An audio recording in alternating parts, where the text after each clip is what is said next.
Good afternoon, everyone. We'll call the meeting to order.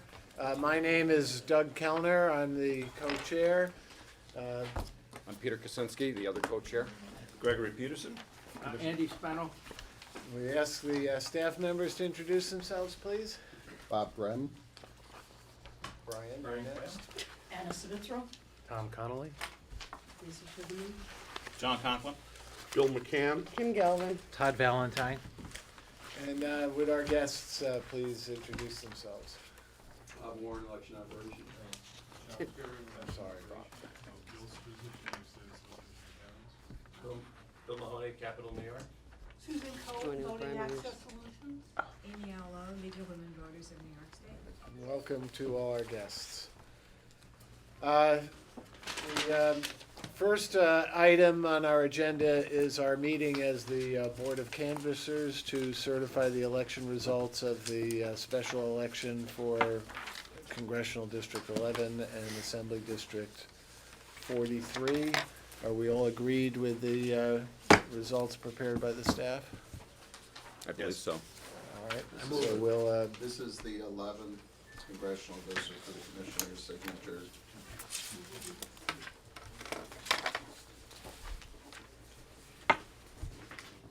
And this is the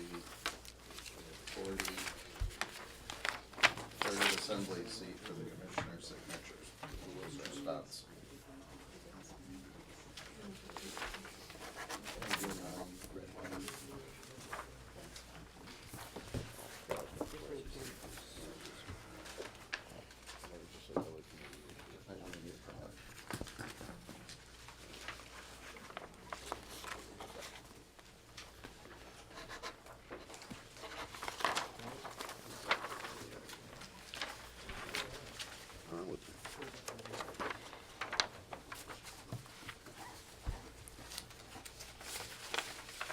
Andy, you have.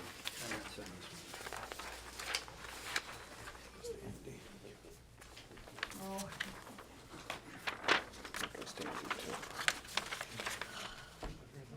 See, I'm already back.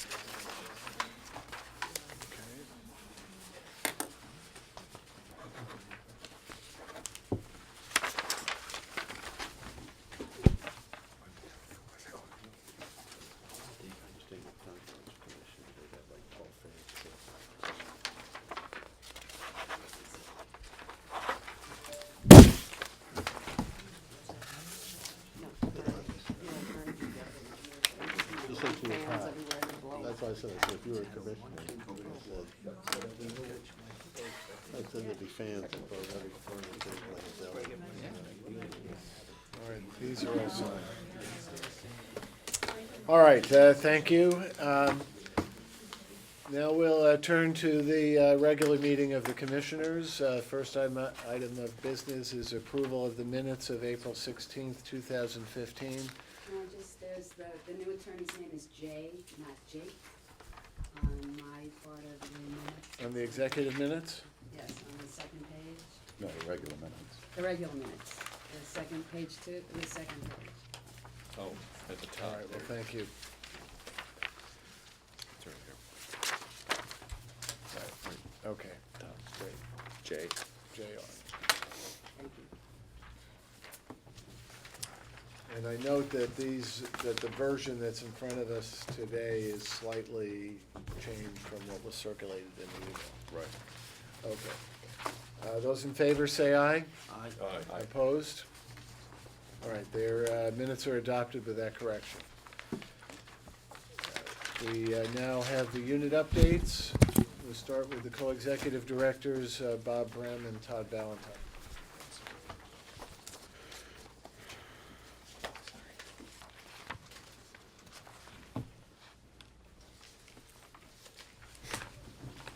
One of you going to do it? Sorry. I will do it. He's still signing. A number of items that I'd like to bring to your attention. One, I think we mentioned briefly at the last meeting, but we have a new deputy secretary that we coordinate with at the executive chamber. Her name's Elizabeth DeLeon Bargava. And we also have a new counsel is assigned to us. and that person is Jeremy Addy. We're a little bit familiar with Jeremy because he was Deputy Secretary Alfonso David's assistant, so he's now of council, and he is our contact. So since the last meeting, Todd and I and a few others have had a few conference calls, just kind of go over, status, what are we doing, and what are issues of, pressing issues that we have. So just in case you want to know who those people are, in case you want to talk to them, that's our contact group at the state, at the executive chamber. Presidential primary, I know there's a number of discussions. We kind of point out we still don't have a bill, but as soon as we do, we'll get that calendar set for next year. At some point, we'll have to go before Judge Sharp for whatever we need to propose as a calendar if the federal calendar for 2016 isn't incorporated any legislative changes this year. So that's work that is still out there in order to set the calendar for next year. It's important that they do it now because, one, we need to set the calendar, depending on what dates are picked, will begin, either way, the dates begin this fall. I think on any of the plans I've seen, there's, certain activities start as early as November of this year, so it's important to, know the calendar so we can be prepared, the counties can be prepared, they can make arrangements for the various polling sites. The other item that is a big issue that we did since your last meeting was we did move the data center for the state board. We had hosted, our equipment had been hosted at the state campus, and now it's at the Nanoscale Science and Engineering complex. It took an awful lot of work. It's always a little bit jittery for us to take such old equipment and turn it off, move it, turn it back on, and hope that everything works as well as we thought. I think the staff here did a great job preparing and working with the ITS staff for the state and some private contractors that came in to help with the move. It worked. I think we have very minimum, if any, problems. We thought it would come up on that Monday after the conference in Cooperstown, and it did in the morning, but then it kind of jittered out a little bit in the afternoon. They had to go reinforce some of the connections. But that was a major issue for us. Took our eye off some of the other projects we're working on, but it was one that was needed to be done, and it's done, and it was successful. I think with regard to workforce issues, we have all the approvals for the hearing officer, a classification for the positions. They're posted on the state job site. We are starting to collect the resumes. It's, we just have to get to the next step of reviewing and setting up a process to interview and prepare to recommend to the commissioners a list of people to serve in the hearing officer capacity. The IT director position, we spoke about at the last meeting, and I just got Todd just handed me the update, so it might be easier if Todd gives that part, if you want, if you saw that. It's on my desk here, but generally, if Todd wants to do the IT one, we still have a number of BDA freeze waiver applications in. We were told they were all approved, except for one is still pending. We had 5 at the last meeting. One is still pending for a confidential clerk to backfill someone we promoted to be a compliance reviewer. The deputy to election operations position, which is a personnel matter for today, that position was approved. And a few other, a compliance auditor and 2 other compliance review positions were done.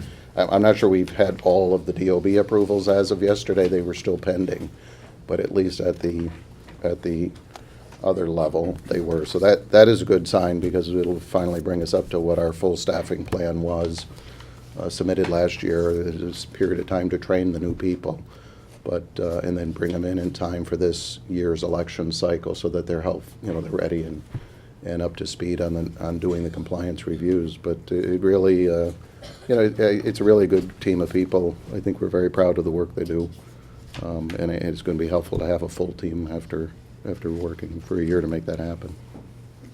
Other than that, I think the noteworthy events certainly is the Election Commissioner Conference that we attended. I think it was a very large group of people because it was their 100th anniversary, but we had a number of presentations, and certainly the Q&A that all of us had, whether formally or informally, I think helped to answer a lot of questions. And the only other item I'll throw out there is the NASED meeting is coming up that Todd will be attending at the summer meeting in June in Ohio. And on the IT thing, we did canvass the list and we're waiting for responses to come back on the IT director. So those should come in the next 10 days or so. And then we'll begin the interview process depending upon the responses to that. Anything else? And we'll ask our councils to report. Kim Galvin. Thanks, Commissioner. The training unit has been on the road doing campaign finance seminars, some of which also give continuing legal education and accounting credits. It's a very busy year for many of the counties locally, and we've had several requests. They'll be headed to Syracuse tomorrow and then Long Island next week, so they're doing a good job. All reports are positive from those training, and they're being very well attended. The unit itself continues to do, the compliance unit itself continues to do compliance reviews. I'm sorry, can I ask you a question before you go on? Sure. Is that okay? Of course. I just had these training seminars, are they something that we do as a regular course of business? I mean, is it something we have a regular schedule on, or we do it as requested, or how does that work? I think generally there's a regular schedule printed out, and then if a county requests it, we do our best to accommodate that county in particular. So how many regularly scheduled training sessions are there? I believe there was only 9 this year. 9. And they're done, what, regionally, around the state? Is that how you do Regionally it? and some county specific, like Nassau was supposed to be the regional one, but Suffolk requested their own, so we added Suffolk into the back end of the schedule. Erie was regionally supposed to go, I believe, to Onondaga, but they requested their own, so we separated Erie out to go. Okay. So how many total training sessions will we do this year? 9. Oh, it's 9, even with the add-on Yep. counties, okay. So is that like 6 regional and 3 county-based, or how is it? Yeah, Yeah, I essentially. think that's what it worked out to be. Okay. We do a number of web-based continuously in addition to that's, I think, the in-person that, but they also will do some web if they can accommodate it that way on a regular basis. Because sometimes when we're done, it's just when the local candidates are starting to get treasurers. So if we can accommodate some of those through a web training, I know the tech staff does those on a regular basis. Wouldn't it be a good long-term investment to invest in some really sophisticated systems that allow us to do this online? Well, With large screens, rooms, et cetera, in all these places throughout the state? Commissioner, when talking to the training people and the people that have been doing it for years, while there is some benefit to that, I think the actual physical interaction and the ability to ask questions in a large group amongst everyone, from all accounts, because I raised the same issues you did, it seems to work much better. I'm on a college board. That's what I get from the faculty. Well, They staff, the same thing, and I mean, it the total- goes against everything that corporate is doing. but we're doing the same amount of training now that we did before we even had a training staff, and the cost is like $3,500 a year. I mean, it's not something But that, that's what you do now. I'm saying that it might be a system that would allow you to do more kinds of training, more kinds of communication, et cetera, Yeah, throughout we're- the state, and make it. they're working on that. We just don't have the capability to do a good webcast or broadcast at this point. I know that the training staff has gone to local colleges to see about recording the programs, and there's training things up on the web, and they're looking to expand it. We've only had a training unit for a Yeah, couple but of I years. mean, There's so much more sophisticated equipment out there today. One, I think, I mean, our staff is looking at what maybe we could do better, but we're trying to also understand that it's the treasurer that has to have access to it also. And so it's, is it is it their computer, is it their telephones, kind of, to connect in. So I know that, I know that we've talked before about trying to get our own better video equipment or sound equipment so that we can hear them, they can hear us. And I know the staff is looking at a number of items, and we, to your point, we do discuss it regularly, and we just haven't come up with a better solution yet. But certainly, I know all of us have talked about what can we do better, and we keep looking for something that, one, we can afford and put in place, but also the disparate, treasures scattered around the state could also dial into and get that same level of interaction with us. Do you mind if I pursue this? Go ahead. When you say we can afford, I mean out of your pocket? Well, I mean, out of our budget. Well, where does the budget come from? Well, I don't mind to leave you, but you know that. I know where it comes from, and I know how tight it is. So why wouldn't we put together something and ask? Oh, I have no problem with the concept. I don't know that I don't think we're ready yet to say to you, we've got a good solution yet. They are trying a number of different approaches to see if it works, because, they're trying a number of different, say, web approaches to see if we've nailed one That's yet. how you- Because you're asking questions about webs, about this, about that, we should be asking questions about other types of technology. Sure. People are gonna be walking around in holograms, and we're gonna still be dealing with webs. Well, Actually, people are sending holograms. And the same is true with poll worker training too, right, Commissioner? That's right. That we should be doing that for, Every, give the and that's why I counties said these- the possibilities are endless once you have an appropriate system. I saw a system, well, I saw a Cisco system where I sat on one side of the table with 3 other people. We were talking to people on the other side. 2 were from Holland and 3 were from Houston. And one guy got up to shake the other guy's hand at the end of the conference. That's how personal it seemed at the same time. So I asked them about holograms, and they showed me a video of the Cisco, and I'm saying we should go this far, of the Cisco CEO walking out on a stage, meeting 2 other guys from India and China, and the other 2 were not there. And it was real time. There's an incident of a, I forget which band it is, very famous, maybe it's Black Eyed Peas or one of them. we should hold our commissioners' meetings. Well, you could do that too, but where one band member could not appear in France, in Paris, and they put him in as a hologram and he played with the band. So, I mean, that's where other people are. We're like in the dark ages. Now, I'm not saying we should go that far. I'm just saying we should be looking in other places. I'm willing, I think we're all willing to, I don't think we disagree. I think we just haven't found the right mix yet, because even if we found the Cisco system to put in on our end, we have to find ways to get, I'm assuming that person who was in Holland might have had a Cisco system on their end, no- right? no doubt. That's where the treasurer has to have that access on their end somehow. That's the mix we haven't quite settled on yet. There's gonna be a time within the next 5 years, you're gonna take your phone, put it in. I'm amazed by all of and it's this. gonna play. And I'm not the technology Give me a person, so I break. agree. You know? All right, I Okay. think we interrupted Kim. Yeah, I'd be happy to work with the staff to put together a proposal to take elsewhere to explore more opportunities to do I think more that'd be- precise, yeah, yeah, because that'd be right great. now, what we have, it's better to do it in person, but I understand we are in the dark ages on this. And when you have to do it in person, you do what corporates do, then they go in person. Right.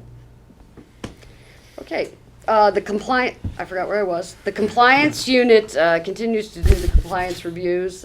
This being a bit of a slower time for filings, we're trying to break off little groups of staff to visit more targeted area, like the legislative overcontribution audit. We have some working on that. We're training some on treasurer resignations. We're doing some on dormant committees. And the training staff also works in-house to train all the new employees and those little subgroups on how to be more effective.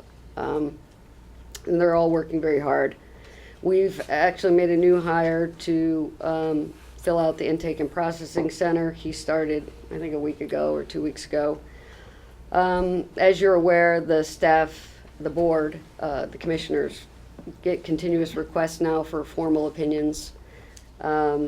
We've been working together and trying to work together to come to consensus on these in as timely a manner as possible. We're expecting that we're going to receive more based upon the new statute. So we're endeavoring to get a process in place to make it an effective way to share these and comment on these and get them to you as soon as we can. We've worked with the co-executive directors and the other units on some things that go to or from enforcement. We advise the co-executive directors on some of those items. We also fill out the subpoena and FOIL requests that for some reason seem to be increasing in popularity these days. There's been numerous calls and questions from the county board on a variety of issues that we all have to take, and in addition, many from the unit participated in the ECA conference. And one other thing, not related, but one of our staff people did perform the Heimlich maneuver and save another member of our staff the other day, literally saved them. So I wanted to say good job to her as well. Yeah, great. I guess so. I mean, that's a positive. Because it was a real instance of not good. But that's all I have. Brian, do you have anything else? And that was a pretty thorough review. The only couple small adds that I would make are that the regulations that the commissioners instructed us to file at the last meeting are moving through the process toward publication, and hopefully that will happen very quickly. And I think I'm sorry, I just felt like, do you have any timeframes on that? I know. yeah, we quickly moved them from us to into the final. When do you queue. expect them to be published? Do you have any idea? I don't have an exact date at this point. They're at the Dep Secretary review point, and there was a conference call that included council and the co-executive directors. But we made very clear that it's important that these move expeditiously and as quickly as possible, and we will continue to do that. We know this is an important priority for the agency and for the commissioners to move it along, and we've expressed that. And then the only other small item that I would note is that compliance staff is continuing to work with ITU on the fire industry design. For the record, you may recall that I've never agreed that the governor's office has the right not to publish or hold up the publication of our regulations. Mm-hmm. And I stand prepared to press that issue. My recollection is at the last meeting, we were told that these would be published by the end of May, and so I'm very disappointed to hear that they're not being published. And as I say, I don't think it's a subject for review, that when we send them the regulations, they have to publish them. And I mean, is there a possibility they would be refused or something? Is that part of this? I don't anticipate that. But could they? Is that an option? To Commissioner Kellner's point, I think that because we've never come to broaching that, generally there's been a discussion back and forth and they've offered comments, then it turns to the agency, particularly the decision makers in the agency, which is you, whether or not you want to heed those comments. But at this point, I think that it's an amicable review where they're trying to understand the framework of how all of these things fit together. And I'm not anticipating that we're going to get to that point. So the ill is just that it's causing a delay. And I think that's the point that Commissioner Kellner is concerned about and doesn't think should be the case. and it's unnecessary, in my view, because if they have suggestions, they should make them, but not hold on to it and not get back to us. Yeah, I agree. I mean, if there are changes to be, we'd entertain them, but, okay. All right, well, anything else? Nope. All right, then we'll ask Anis Vizero to report for election operations. Thank you, Commissioners. I will highlight our unit report that's in your packet. If anyone has any questions, I'm happy to answer them. We, in the more critical areas, we are continuing with our certification of the Clear Ballot Central Count voting system. We received a new technical data package from them today. We're expecting a new build from them within the next several days. So our work on those document reviews and our functional testing is continuing. We are working with our lab and with Nysboe to review procedures for voting systems that use off-the-shelf scanners. There isn't any way to conduct a hash code of those scanners, which is normally a part of our pre-election procedure. Just this morning, we got a report from Nysboe. I can make copies available to you, and the opinion from our lab, SLI, that both acknowledge that there is no way to conduct a hash code, a confirmation of the software of those systems. But because they're central count systems and they're resident at the Board of Elections, that the lab and Nysboe believe that our physical controls would address those pre-election testing concerns. So none of that requires a board vote, but we're going to review the procedures and amend them to reflect all of the physical controls that would be on that central count system, such as locks and seals and that kind of thing.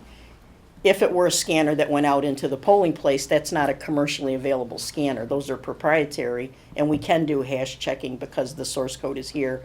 The vendors, make that available. So there's a way to deal with that scenario. But with something that's off the shelf, the vendor doesn't own it, we don't own it. It's kind of like our Microsoft issue when we first got into scanners. Something along those lines. But I'll make the Nysboe report available to you.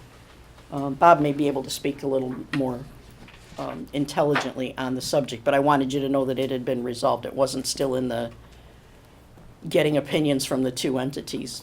We got those today, so we'll have the ability to revise those procedures for those boards that are using off-the-shelf scanners for those central count purposes. Peter. Do you mind if Oh, go ahead, I please. just, I guess I'm not clear on all this, I guess, but, so if I buy an off-the-shelf scanner, you cannot do a hashtag check, but you're telling me that they have decided that since they have physical custody of the machines at the board, that is sufficient instead of doing a hashtag check? Yes, because the software, everything is resident on the device, and that comes from the manufacturer to the county board. There's no vendor intervention. They don't have to tweak it to make it work with their system. So it is a pristine package that would come from the manufacturer. The only thing the county board would have to do then is lock it down and conduct all of the other pre-election procedures to go along with that. And how do you know that there's no virus installed in that machine? We have virus. Off the shelf. We do virus. Well, these, we're talking about scanners that are Canon, Fujitsu. Like just the Hewlett scanner Packard. portion, not the Just- whole machine. Just Like, the right. scanner that takes the image of the ballot is what Right. we're talking about. That's the, Right. so the other caveat is that if a county is going to purchase these, the scanner will come directly from the manufacturer, won't go through the vendor.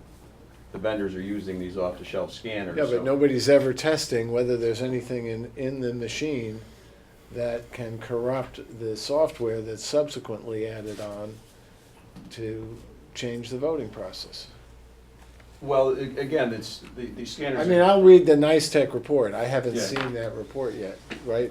No, I just got have it this morning, just You before I have a came down here. report after that. Well, I would ask you to hold off doing anything until we review those. Right, we haven't reports. amended our procedures or anything. That's just the opinion they came up with. We haven't Well, really you said absorbed that it. board action wasn't going to be required, and I think Well, on that our that procedures, raises an I don't alarm, know. right? Raises questions, I agree. I don't know, how alarming it is, but it's a fine. question I have too, as to, These are the same scanners that are being used worldwide. So they're being used in all different industries. If there's issues with the firmware that's on that scanner, it's going to be detected because they serve the same function no matter what industry they're being used in. It's that they're not doing anything special for elections that they wouldn't be for health records, that they wouldn't be for engineering records. It's all the same function. You don't want me to start reviewing all the cases where people have said things like that and have lost billions of dollars because of malware that snuck through one way or another. These machines Come are on, just Bob. capturing images? Yes. There's no recognition of anything else on them? No, the processing of the image takes place on the Right. PC. And that may not on be the scanner. real answer. I gotta read the NYSTEC report. There's no tabulation, there's nothing to do with the voting process on the scanner. It's all done on the PC. Right. You recall the issue I raised about, what do they call them? The memory devices, which, where they have discovered methods of providing trapdoors and malware through the off-the-shelf memory devices. So it just needs to be addressed, and I'm not sure. No, we're not wrapping anything up today, we're just letting you know we got those opinions and we have to share them. I just got them before Right, we well, came down here, So so we'll read them. we'll, Good. I can email them, I can make hard copies before you leave today, whatever you prefer. We collected results for the special elections, which you certified at your Board of Canvassers meeting. We provided party calls to the county boards of elections. We updated our March certification. There was an additional Supreme Court retirement that needed to be amended for the, I think at the second JD in New York City. We continue to work with our county boards that are requesting reimbursement for HAVA and other related purposes. And we are sharing with you today the request from Dominion for an upgrade. I, again, don't think that you're prepared to vote on that today, but I think it, again, opens the door to the concept of whether boards in New York will be running different versions of software, or whether this board wants there to be a uniform version of software across the state, which is the case at present. So we provided that No, we request have- from Dominion. We have two sets of voting systems in New York, right? But each is running a statewide system. So we have two systems, not a uniform system. Yes, I'm sorry. Did I not make that clear? Sorry. So the packet is there so that you can see the scope of the upgrade that they're looking for. We've requested county feedback, and the predominant question isn't whether they think the upgrade is necessary or not, it's whether they're gonna have to use it or not. Because not every board purchased software support or even intends to. So that issue is in our monthly report, and the document is in your packet to perhaps start that conversation so that there can be some answers down the road.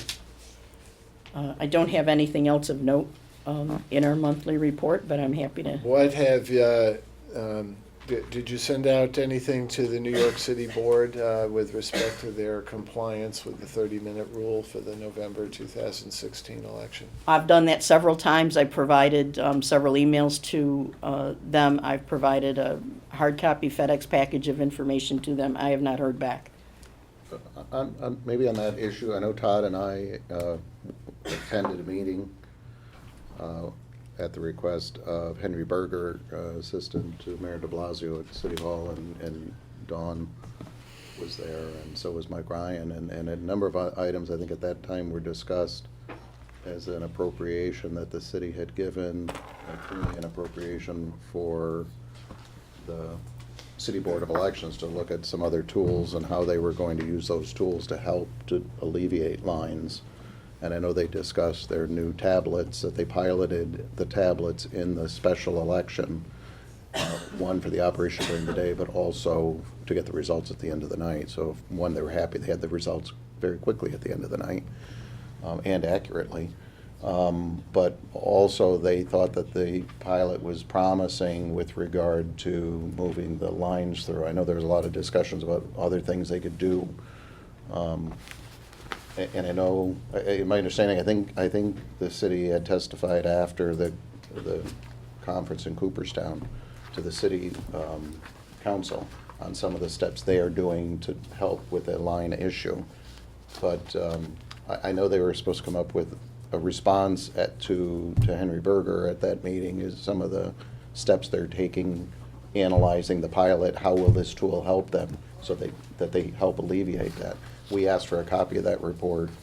We haven't seen it yet, but that was just a couple of weeks ago that we went down and had that meeting. So, one, they seem to be doing something. they're trying that out. We did talk about other items that they might do in the long run, but to help alleviate that. From a staffing point of view, flex staffing where you have those peak hours. I think there was some discussion on what other kinds of technologies might be available in the long run to help queue those lines a little better, but at least they were looking at that tablet as some form of tool, one to help move people along better, get them to the correct building, and if they were in the wrong building. I don't think it's going to be the end-all of every issue they have, but it did seem to be that they were working on a plan. City Council had asked them on the plan. I know Anna has followed up on the repeated statements that they have to give us a plan, and we did ask them for a copy of the plan when they get it ready to give to the mayor's office. I think we need to stay on top of this situation. I'm aware of their tablet proposal, which addresses only 5% of the problem, in my view. That their fundamental problem is that they do not have enough space and enough poll workers and enough poll books to handle the crush during the heavy turnout hours, and that given the current proposals that are on the table in the city, we're going to see lines far in excess of the 30-minute rule. And they need to be addressing those issues now, and I don't believe that they're doing enough to comply with the state regulation.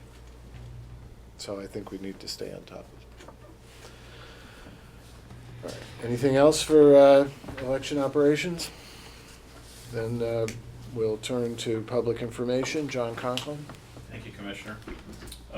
Public information has been busy with media and public inquiries.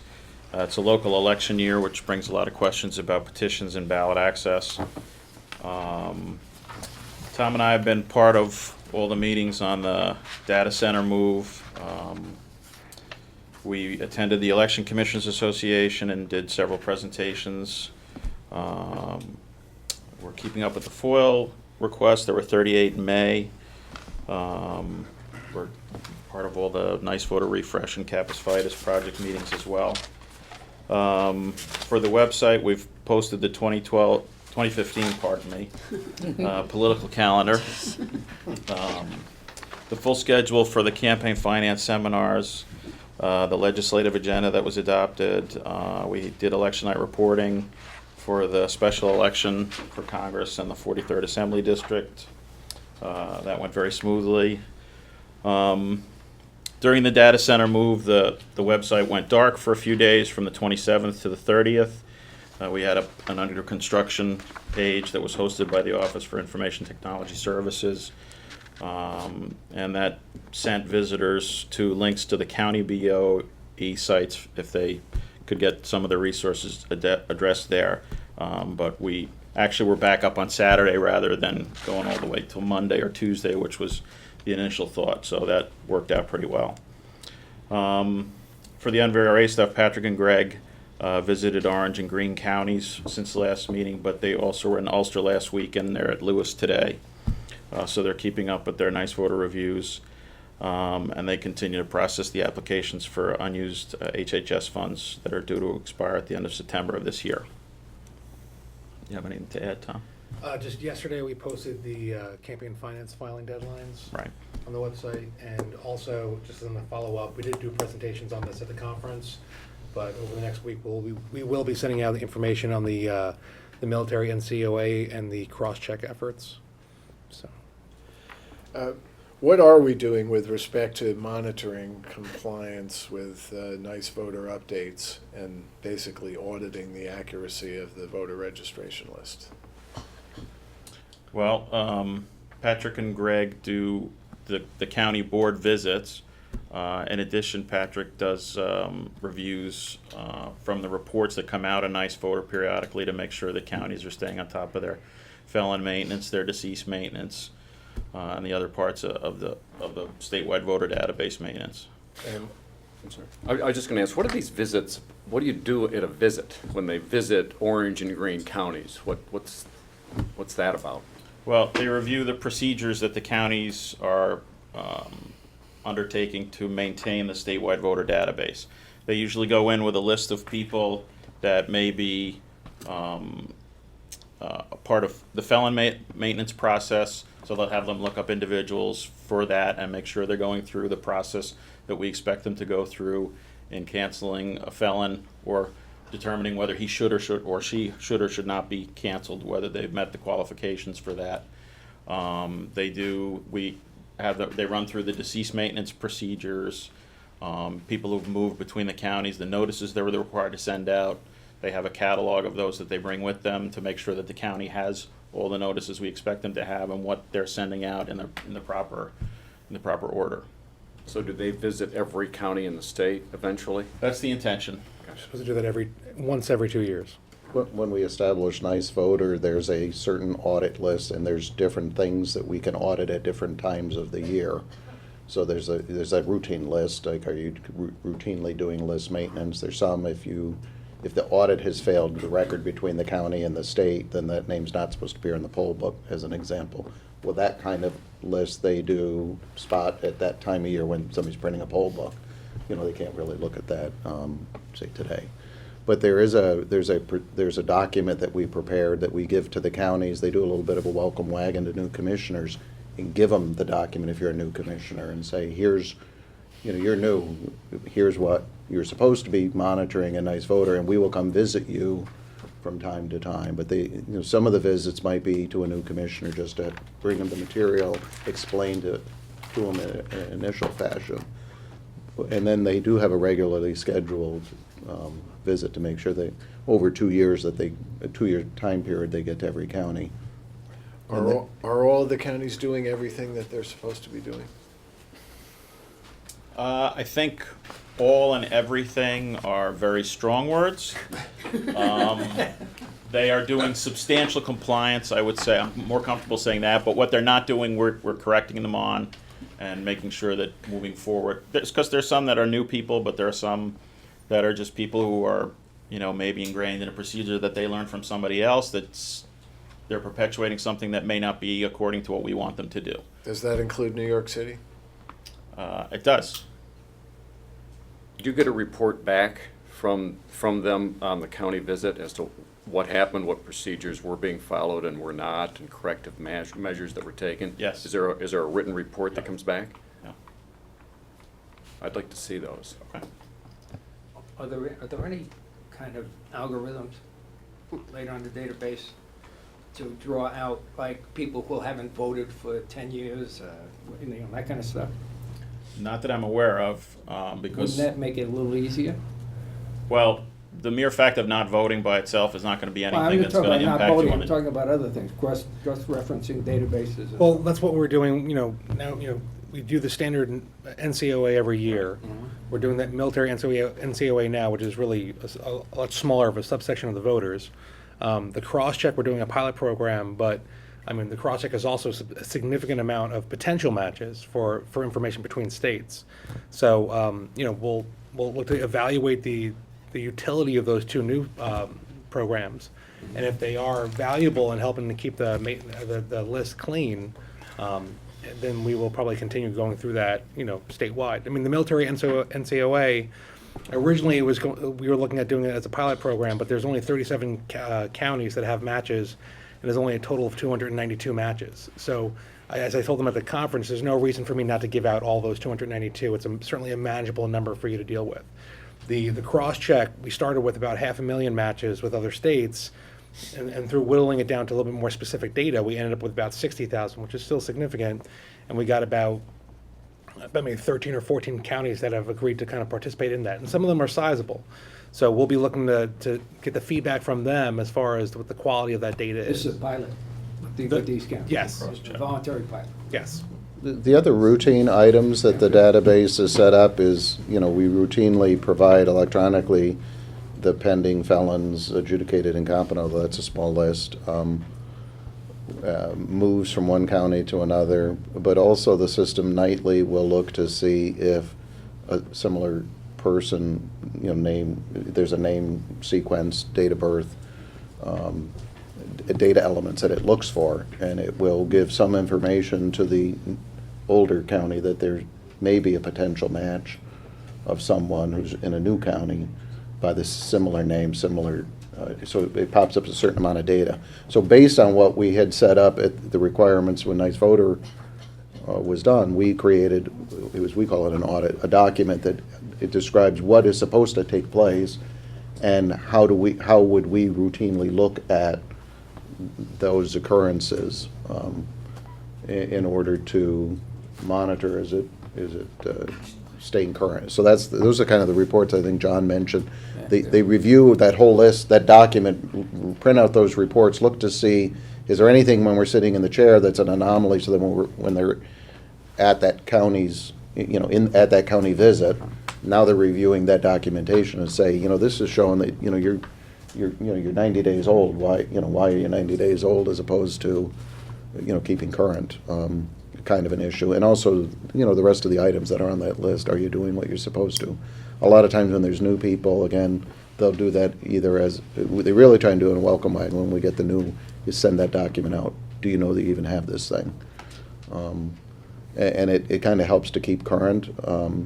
Different times of year, if there's a special election that crops up in the middle of NCOA, sometimes it's not happening that exact day because of those other problems of printing the poll book at the same time you're trying to alter the data that needs to be made in the poll book. But So even with those reports that Bob mentions, if there are things that pop up when we're reviewing them regularly between visits, we'll reach out to that board and tell them that there's something that's appearing in our reports that's out of whack and you need to review it.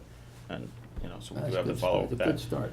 Yeah, the other thing I just want to mention is for deceased voters, we get a report from the State Department of Health and also from the New York City Department of Health regularly to update deceased voters, and that gets distributed to all the counties throughout the state on a regular basis. Thank you. We'll next have a report from Information Technology.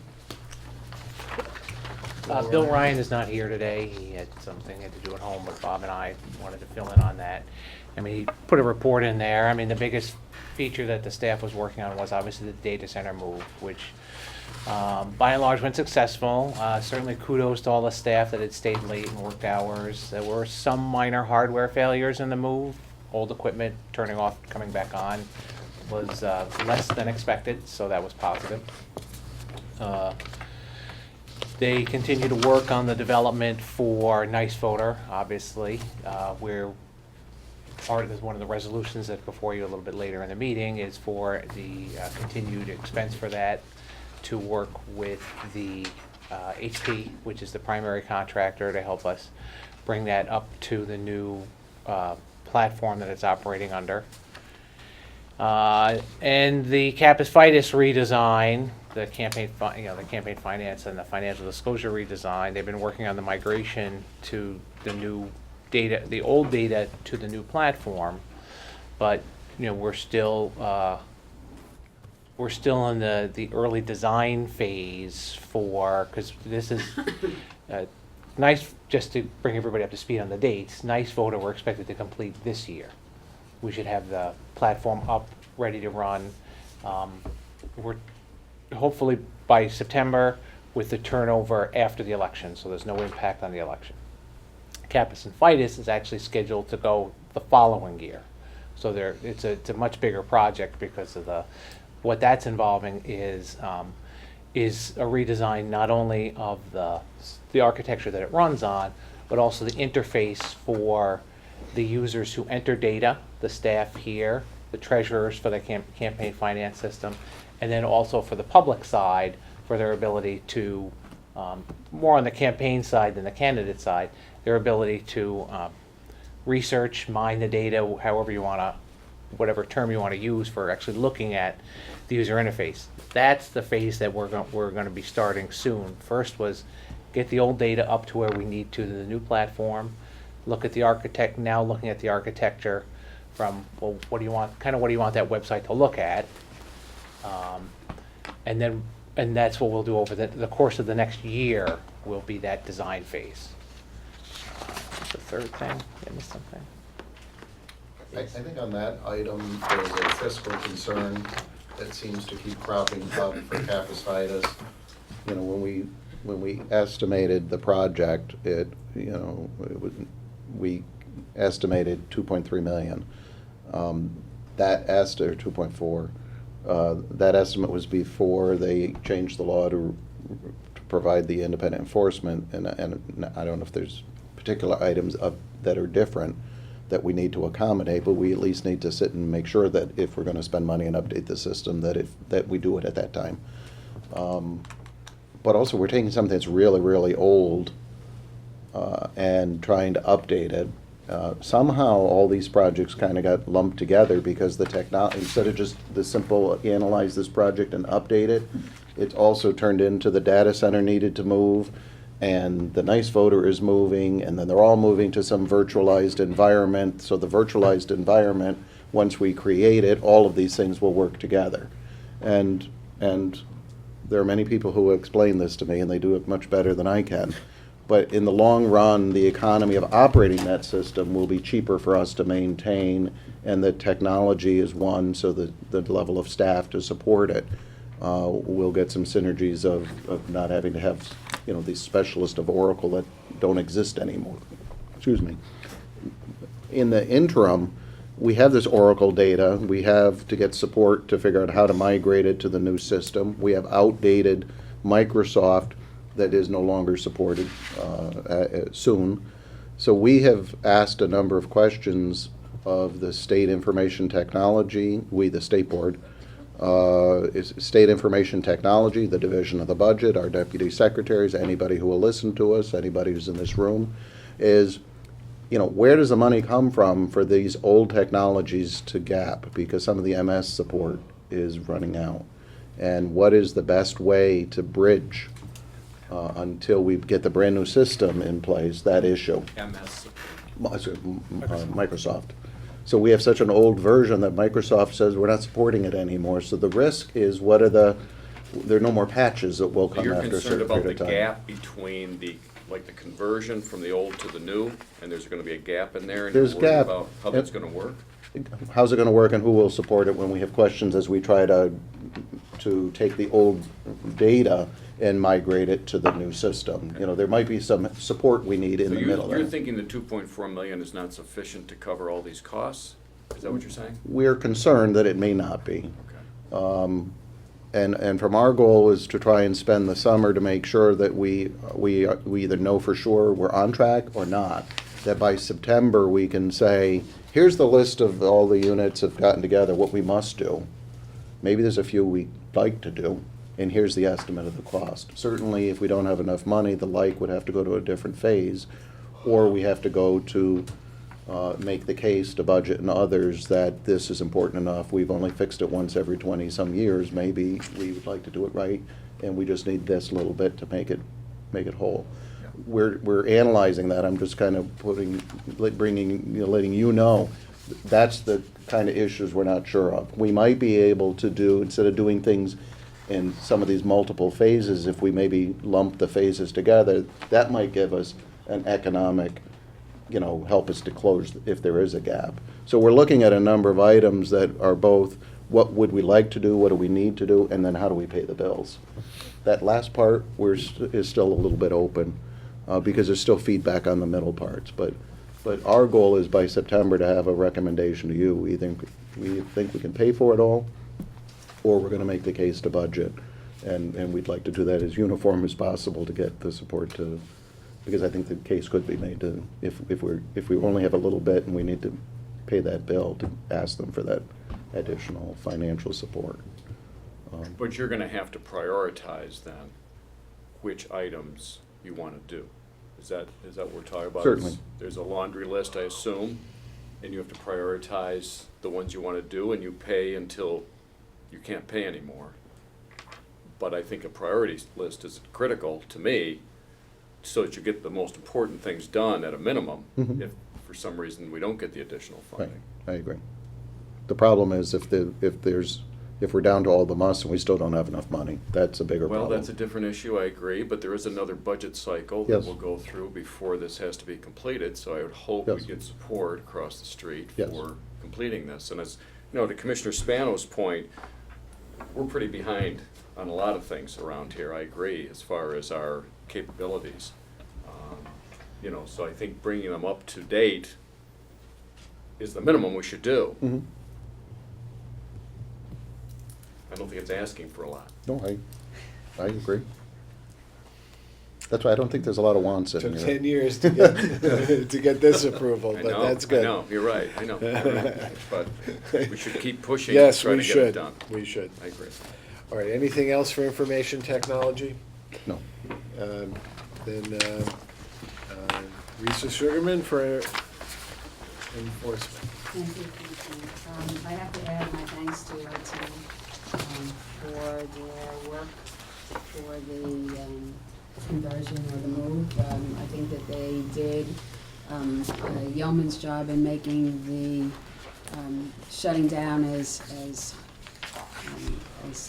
minimal as possible. I think that at least my division was able to work for longer than we expected. They let us know beforehand what we were going to lose and when. We were able to prepare and use our laptops, move our documents over to our laptops so that we knew we could work on documents. So we were able to do the work that we needed to, and only lost that for, I think, a day before the system went down in terms of our work.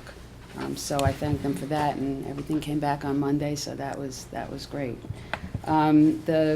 When Kim gave her report, she mentioned the compliance, and we did have a meeting with Bob and Todd and Kim, Kathleen, and Brian, and my attorneys and myself, and we worked on a lot of issues about the work between compliance and my division, and I think that was a good meeting, and I know that we'll be continuing to do that, so that we worked discussing things that movement between files, between compliance and enforcement, and then back to compliance, and mentioning, Kim mentioned about cleaning up the old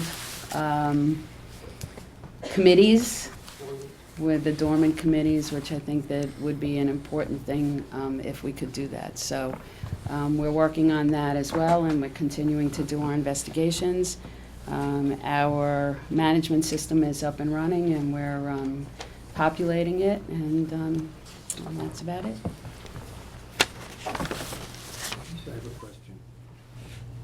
I got a letter that was sent to you. I got a copy of it from the Brennan Center, talking about LLCs. It's from NYPIRG. Not from Brennan's. NYPIRG? Okay. Yeah.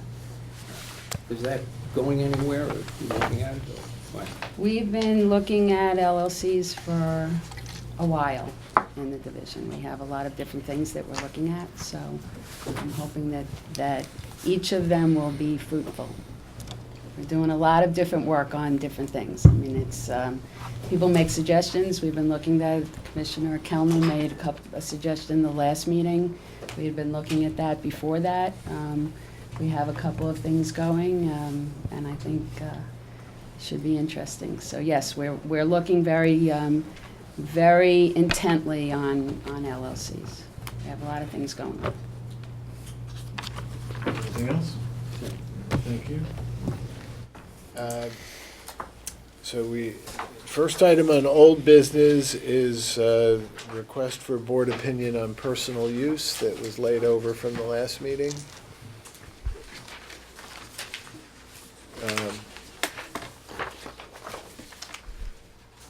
We have two. Kim and Brian, is that the one that we're laying over again?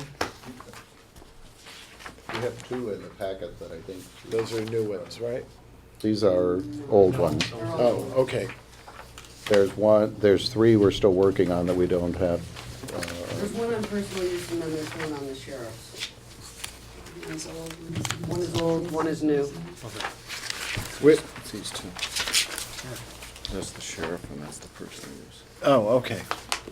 All right, yeah, I did have this one. You have this one, you have this one Yes. too? Yes, Okay, those are the two. I've read both of them. I don't know. I what I thought had. that Travel was one new, is though. old business. No, they're both old. The other Travel. one. Okay. They both predate this meeting. I don't know Still where around they- from where the they- previous meeting, I know. Great. The sheriff was. The sheriff I think is both old, were. and at the last meeting, the travel one, the commissioners directed us to send staff to send a letter and to bring this to this meeting. So, but we All thought that right, was so old let's business. start with the travel expense. Are we ready to vote on it? Does anyone want to discuss it?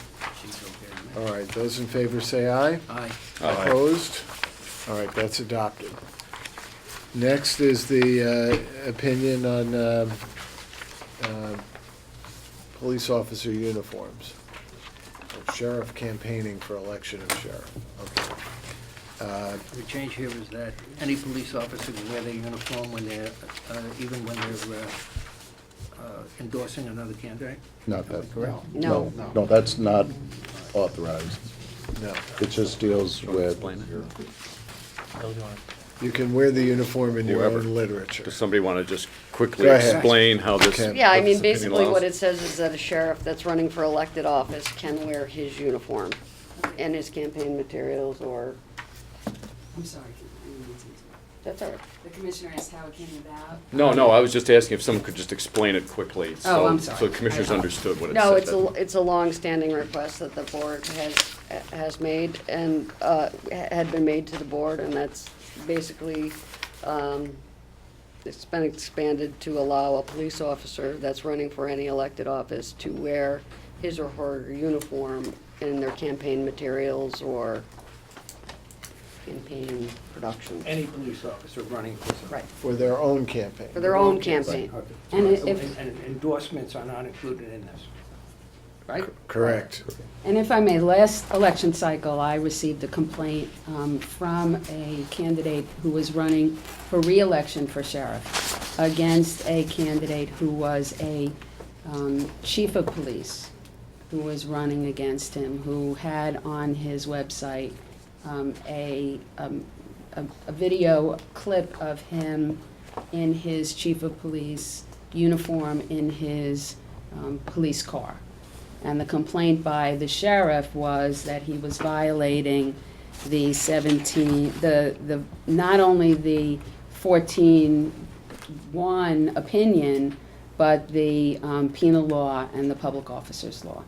And the response that I gave to him was that there was no decision by the board as to the response that he was seeking. He was seeking the response from enforcement that he was in fact violating the public officers law and the opinion that the board had rendered about the officer in uniform making an endorsement of another candidate, as opposed to someone in uniform running in his own, running in his own election.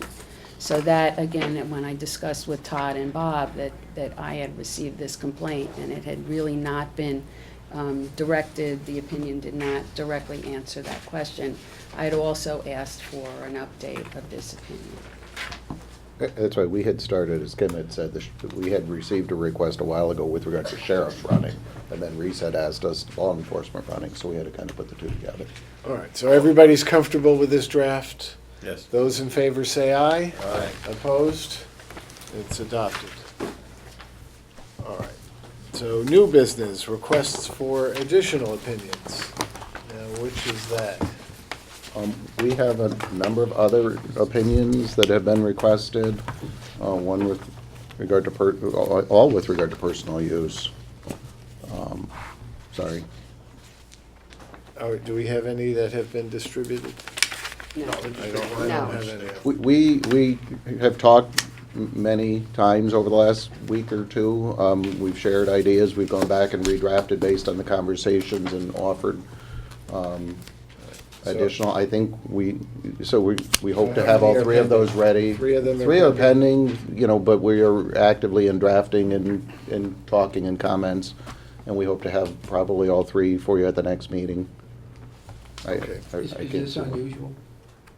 Well, it's new in this year's budget that the request for the, you know, I mean, anybody could have asked for a formal opinion, but now it was actually, when they adopted the budget, the chapter, oh, I forget which chapter number Actually it was directs this year. them. It actually says, you know, by asking, you know, it's kind of binding on some of the issues with regard, if you take our advice and you follow it, you can't enforce against them if they took our advice. Yeah, when they expanded the personal use section, they said any questions should be directed essentially to us for formal opinions on the matter. So that's why we anticipate a severe uptick in the number of requests. That's the way it seems to me. Yeah. All right, next item of business is the resolution to authorize an amount not to exceed $450,000 from the State Operations HAVA Fund for the Nice Voter Refresh Project. Is there any discussion on this? Those in favor say aye. Aye. Opposed? Then we have the resolution to authorize up to $83,580 from the State Operations HAVA Fund for the Microsoft Premier Support Agreement. My question is, what would happen if we did not continue the Microsoft contract?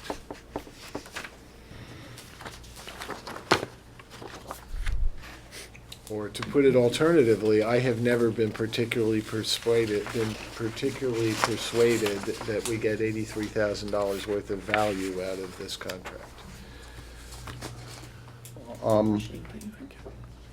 The difficulty is not having William here, but My understanding of it is that, again, going to some of the concerns about the software being outdated, there's no currently statewide or enterprise initiative to kind of mitigate that downtime that Commissioner Kosinski had said about by the time we plug in the new stuff and while we're still using the old stuff. this is the Nice Voter, so it's a different.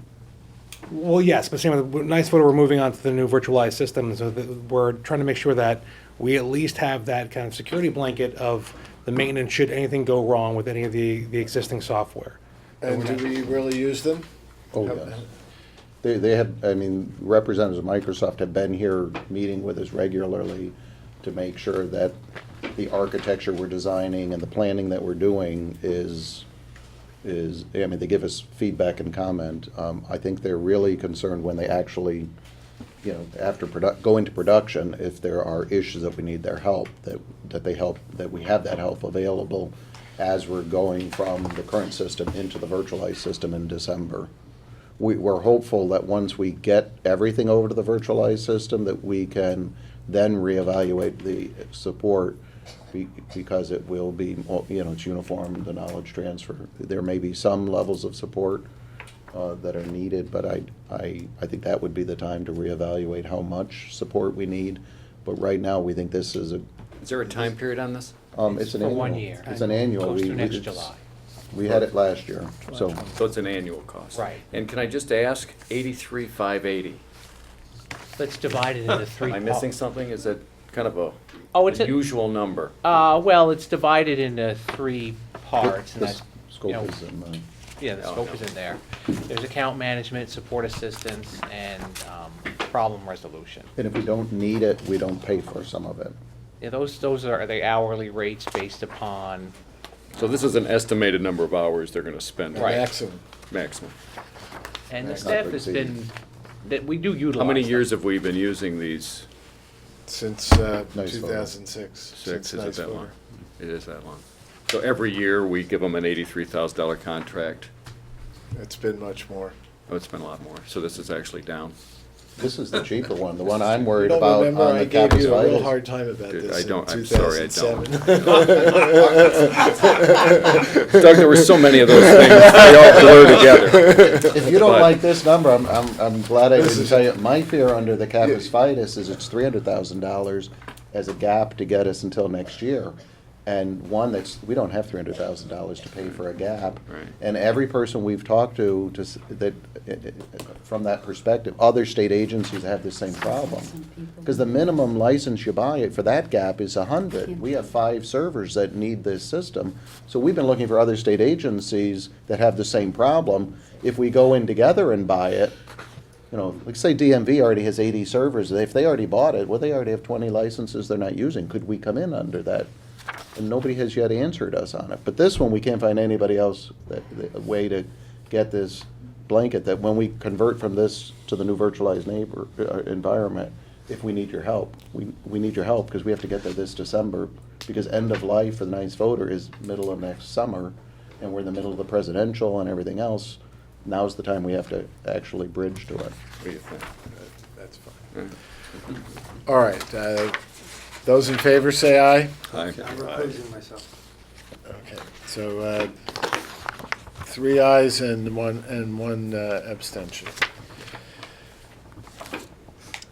And last is not a resolution, but a discussion on voting system change management.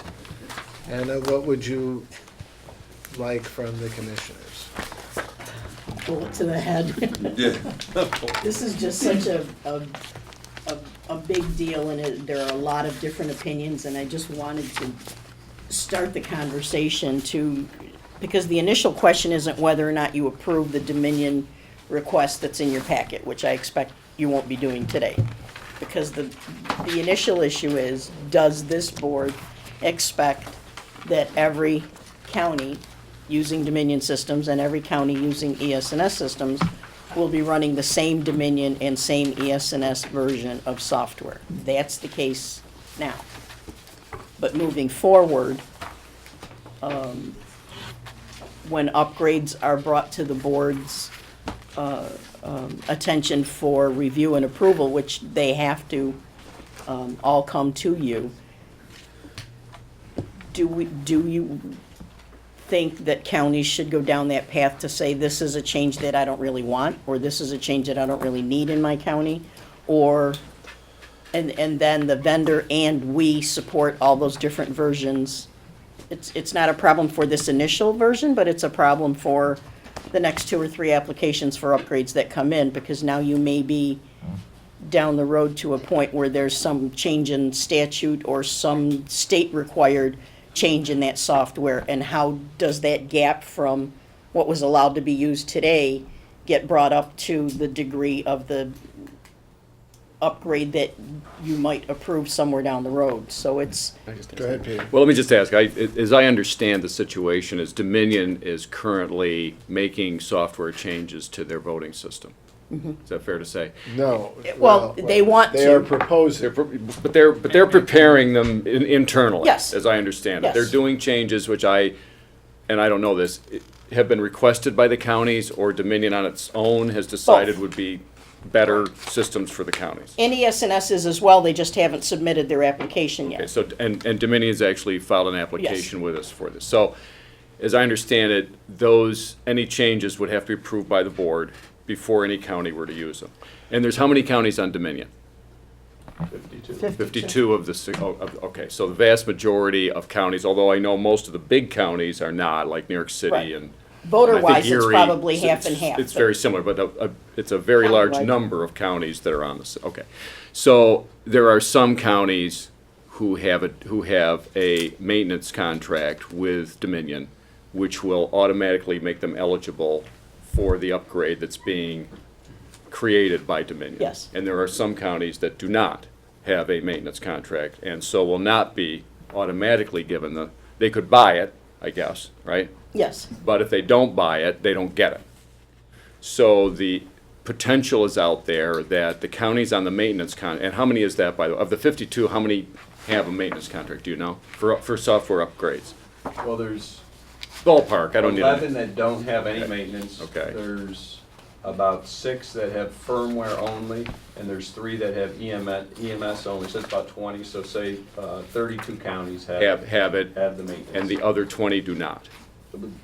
there's 9 that have some form of maintenance. Well, 3 let's have say EMS. for these purposes, To get Bob, the upgrade. Yeah, how many would get the upgrade? Of the 52, how many would automatically get the Well, upgrade? this upgrade is a little different than future upgrades, because the upgrade for this, the counties that have the ICP-only machines, they're still under warranty, so they would get that. So I'm sorry, Bob, you gotta help us here. ICP the only. scanner, it's a machine with just a scanner, not the BMD portion. Okay.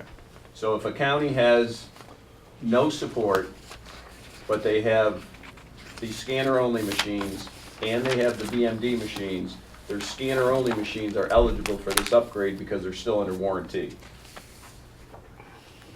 So you could have a different version within the county at that point. Bottom line is still, how many counties will get the upgrade as part of their current contract relations with Dominion, and how many won't, or will have to pay for it separately? I'd have to now look at the breakdown of the machines, because, It's roughly about 35, 15, something like that. well, That's every close county. enough. That's every close county- enough. I don't think we need an exact number, Bob. I don't wanna drill Right. down too far on this. But I guess the point is, some counties will and some counties won't. So the outcome then is you have some counties running their system on the new upgrades and some counties continuing to run it on their current platform. Yes. And then what are the ramifications of that?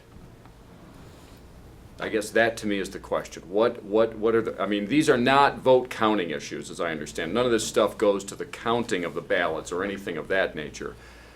It's upgrades, as I understand it, the counties want, and I mean, maybe you can help me what they are, but is it poll worker, keeping track of poll workers or something like that? Font sizes on tapes, battery alerts when It's batteries are. internal stuff, Yes, not it's- something the voter would, it does not affect voter interaction with the In this system at all. package, no. Okay, so it doesn't matter there, but you would still have some counties running on a different system than other counties, even though they're using the same machine. And It's all within the Dominion. county, we would, if some machines were under warranty and some weren't.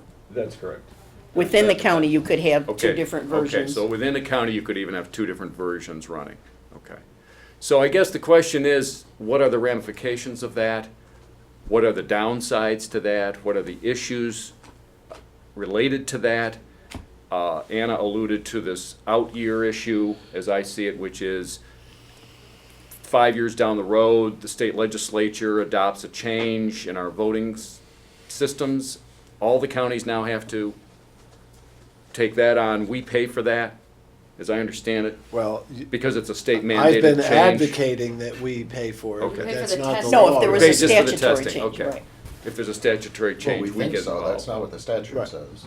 It's not something just we've the testing. adopted. Well, it's just something we would recommend, assuming we all agree, that we Okay. would recommend to the legislature. But I have always said that if there's a mandated change, then that should be a state expense, not a county But if it's expense. not, then the counties would have to upgrade then. I mean, the counties wouldn't have a choice. Even the ones without maintenance would have to do an upgrade because there's a statutory change.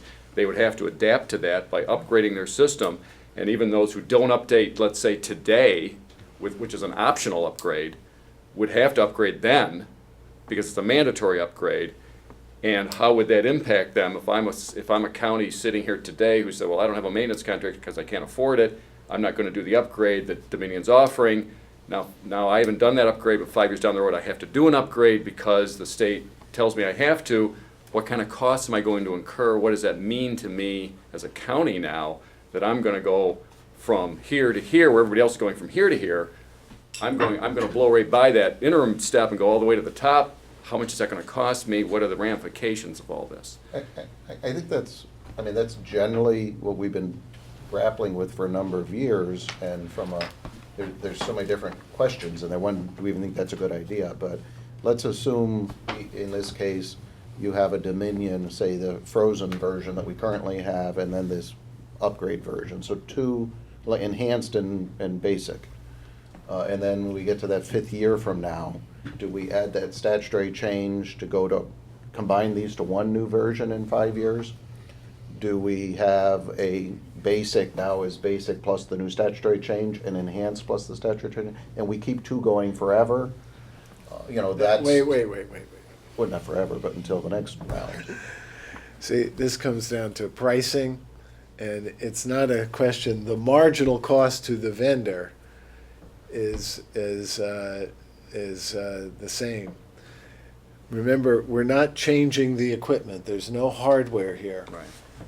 So the equipment is completely separate, the issue is software, and in effect, once the vendor prepares the software, and from the vendor's point of view, the marginal cost to the vendor for each county that upgrades is virtually zero. So it's just a question of vendor profit. And then if there's a mandated change. Well, I'm sorry, Doug, it's not just vendor profit, though, to me. It's also who shares the cost. I Well, mean, if that's I'm- exactly right. If I'm That's County exactly A and I right. just paid for the whole upgrade and now you're getting a free one, That's exactly that's right. not fair to me. That's exactly So it's not just right. vendor profit, it's also sharing the cost across the entire state of New York in a But the- fair way. Correct. That's exactly right. And then the question is, who's regulating that? Is it the vendor that is setting the cost and saying, this is how much you charge, and we're gonna mandate that they pay whatever the vendor asks? Or are we going to intervene and have some sort of regulatory role to make sure that the price is reasonable? What happens now, in order to make it reasonable, is the county can say, I don't want it. And so the vendor has to price it reasonably or nobody's gonna take it. So right now, we have sort of a hybrid free market approach to these vendor upgrades. If we mandate them, then we eliminate them. Why But did you, but we do then share the cost. why don't we negotiate these things from a central point and then whoever goes, why don't we do that? Why didn't we do that in the first place on a maintenance contract? This question came up at that time, but there was no Sorry, I'm decision. sorry, what was that time, Anna? When the warranties were about to expire and the. When was that? Years ago. Three years ago. 3 years ago? Okay. And the board never reached a decision on that issue because the warranties were about to expire. The vendors were then soliciting. And then the county had to make a decision, am I gonna They continue got the their maintenance price contract list or for what not? kind of maintenance was being offered and what it was gonna cost, and counties had the option then to make that decision. And from that point on, because scanners were purchased at different times, warranties were expiring at different times, it just kind of snowballed into where we are today. Yeah, yeah. Not a good Commissioner- answer, but it is the answer. It started when the warranties It started to doesn't make expire. any sense, though. Well, It doesn't make any sense, forget about costs, because we don't even have to get involved in costs. We just have to get involved in negotiating a price for everybody. For the upgrade? For the upgrade or for whatever. And on any of these mandates, we should at least get involved in that process if we're not gonna pay for it. Well, their prices are in the OGS contract, and those, What do they know? well, they had to defend them to OGS, but it's whatever an industry standard There's is. two different things too, Commissioner, because these are not mandated currently, these No, are I optional. understand, I understand. So it's a question of whether if you want to do an optional upgrade, would we get involved? I tend to agree when there's a mandatory upgrade, there's probably more responsibility on our part as a state, because the state is going to do the mandate. And it seems to me that if we're mandating things to the counties, we should have a role in controlling costs and in some way, impacting that so that the counties aren't getting gouged or in any way incurring costs that aren't legit. That's a little different to me, frankly, than a optional upgrade where a county says, I want to do A, B, and C vendor, would you do this for me? And then maybe they have a negotiation there of what it's going to cost them, and then the county decides, yeah, I'll do them, or what, no, I won't, because I don't want to do this, it's too much money, or whatever. So that, to me, they're two different issues, in a sense. But the problem with the negotiated, what's going on right now, to me, is that we're running the potential right now of having a non-uniform, systems out there, and what are the impacts of that going forward? I mean, if it's okay this year, because we don't care, let's say, that this county's decided to keep their poll worker track on their machine and this county didn't, but down the road, when there is a mandated change, there may become a real issue then for us to deal But with. when there's a mandated change, then we should just require everybody to get the upgraded mandated software, which I think we ought to pay for, but that's a separate issue. because that's the new software that comes out. But we But have they- to make sure the cost of that new mandate is reasonable. Yeah. But the mandate may be on top of everyone else, prior issues, going out and buying their own stuff. And then consequently, the new mandate is gonna be more expensive because you can't have things talk to each other Right. and relate to each other. No, it's And the you've seen same that- hardware. You've seen that with OCA, Andy, when they try to put everything Andy, together. You've seen that with county clerk's offices. You've Andy, seen that with a Andy. lot of things. Commissioner, that happens because the hardware is changing and you don't have uniform hardware. When you have uniform hardware, the software is fully interchangeable. You delete It's the the old and add same the new. hardware, you just simply I'm not replace the old one. It's not an add-on, it's a But you replacement. could get to a point where the versions differ significantly that to put a state order change in, you'd have to engineer it separately into the old language perhaps, or the old platform versus the new language and the new platform. You would simply engineer it on whatever we decided was the highest grade system to make the Right, but improvement. then those counties then that they add pay on the the other maintenance for all features. those years, why would they bother to pay it? I mean, you have. That's a good question, but it's been answered by, there are counties that want upgraded features and are willing to pay extra But for that. I think the fundamental question, and I hate to, and someone correct me if I'm wrong, because I probably am, but is, we're envisioning, okay, we'll allow this, we'll allow 3, we'll allow 6, this change or this, but what will the vendors support? I can't imagine that there's a vendor that's gonna support varying degrees of a software See, system. we're getting back into support, and we have to define what support is here. If Okay. I may, if the. There's so much misunderstanding on this Well, issue there in are terms gaps of that would what's- have to be spanned. How does the county that did not buy maintenance and does not take any of the upgrades that we say are Optional. optional, thank you, and then comes this upgrade that is not optional? The vendor has to bring my version up to that level, your version up to that level, his version up to that level. I didn't buy the software, you didn't buy the software, but you did. See, that's not a true statement, all right? The vendor only needs to provide one version that meets the new mandated change. But I'm gonna get it for free because it's mandated and you've been paying $1 million Right. a year. So, Well, that's not fair. How is that fair to that county that paid $1 million a year that bought the because insurance? that county wanted it, They don't know that they wanted it. They've been paying maintenance every year on the off chance then that, don't pay the maintenance, which is, by the way, what I have been recommending to those commissioners who will But then the vendors seek will my leave the advice on state it. altogether.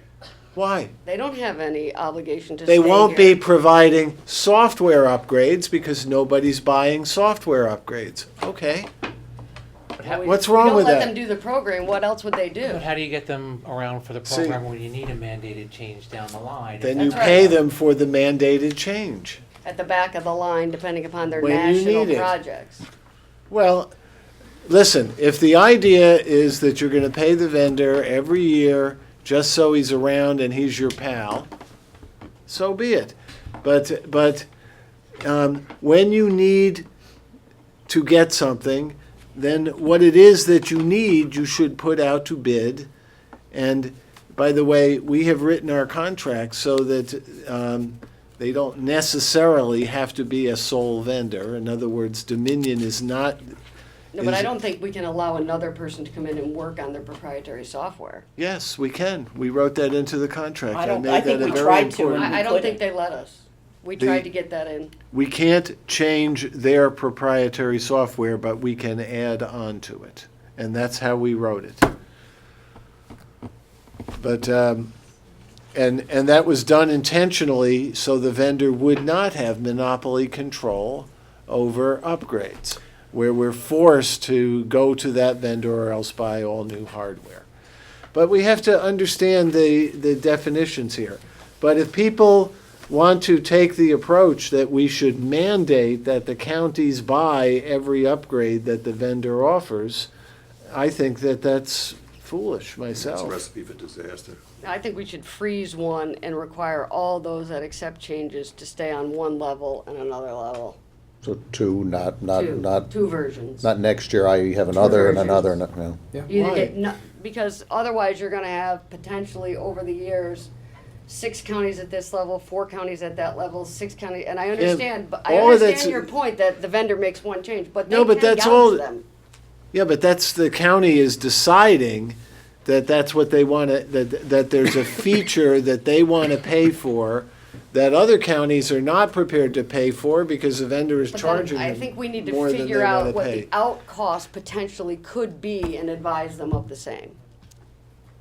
Can we When have a this, can we have statute- this looked into a little more so we don't have the discussion at the table like this? I just think we need more information.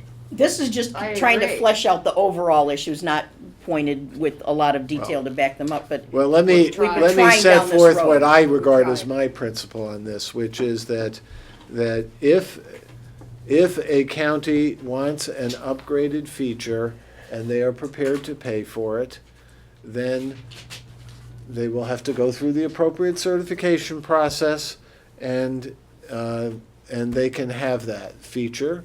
If other counties want to also buy it, they can buy it. That software, as opposed to hardware, is you can have multiple versions of software, and the hardware will still work effectively. And until there are mandated changes, that the county should be free to do that, and we should not be meddling into artificially limiting the number of voting system software versions that are out there arbitrarily. If there are reasons to limit it, then we should limit it based on reasons, why there's a negative to it. Has there been Those are my principles. Has there been anything set forth by the industry, their rationale? I'd always like to hear the other side of the story. I mean, other than obviously the profit motive. Well, they want, but they want upgrades.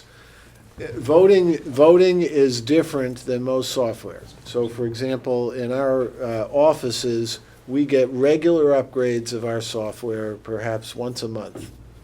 The Apple operating system is upgraded once a month. And most of those upgrades are given out free. But they're constant upgrades. And on any given computer, if you took 15 iBooks in my office, there might be 10 different operating systems on the book. But in voting, we can't do that because the cost of certification of each change is very substantial because of the security requirements for the voting application. So we don't, we basically freeze voting system software, and we don't upgrade it. And there's nothing wrong with that. You can go and take a 15-year-old version of Microsoft Word, and it will still work fine. It won't work necessarily with if you're using the same, if you're using 15-year-old hardware.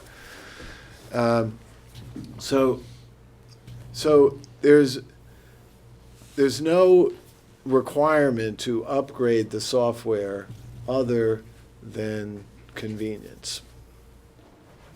And so then that's a cost factor. Is it worth the cost of going through this process to get the benefit of the upgrade? But if we change the law, that's a whole different kettle of wax. Now, for example, New York City has been debating having instant runoff voting in place of the runoff primary. So you would have to rank choice, say your top 3 candidates in the citywide primary. That requires a software upgrade, and ES&S has said it will cost about several $100,000. They've given pricing for it, and then when you add on certification costs, it comes out to like $750,000. So if That would be New, a legislative change, wouldn't it? yes, so if the city council or the legislature adopt that new system, they will have to upgrade their software, and they will have to negotiate a price with the SNS to do that. But then do you make the other ES&S counties take that same upgraded software because it was a mandated change? Well, in that particular case, maybe yes, but New York City's already paid for it. Why should they pay for it because New York City changed the law to mandate the upgrade?